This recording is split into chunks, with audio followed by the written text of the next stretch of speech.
Mana awak tu? Sayur.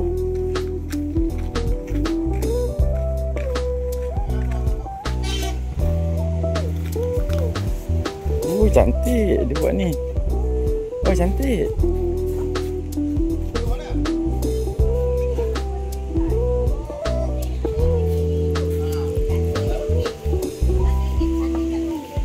Nak ni. Transfer ni, transfer. Boleh. Sawi? Oh.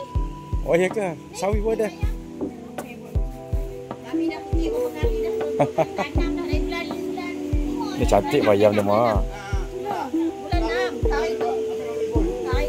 Ha. Salad.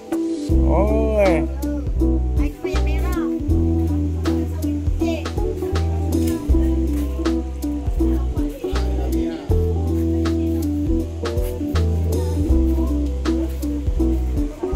Apa nak bayam Ambillah bayam, bayam cantik.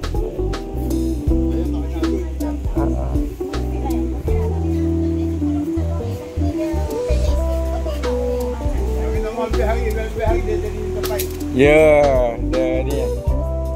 Mau ke Kelantan? Semua ada. Semua ada.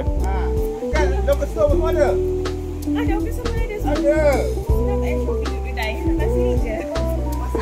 Tak. Lama boleh buat. Cendawan pun ada tapi hari ni habis cendawan. Ni dah habis. Dia nak makan ni. Tak jelah apa-apa. Banyak pun tak apa sebab. Tak apa ambil kita orang kita nak. Boleh, boleh, boleh.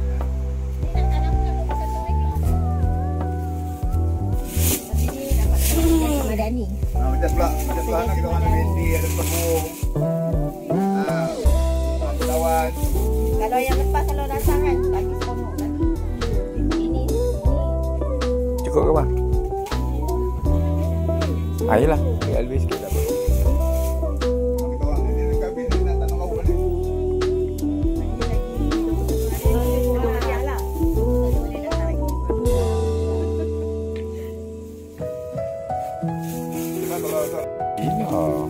Lain nak petik lain. Fresh from ladang ha. Bayam, kangkung. Kalau nak petik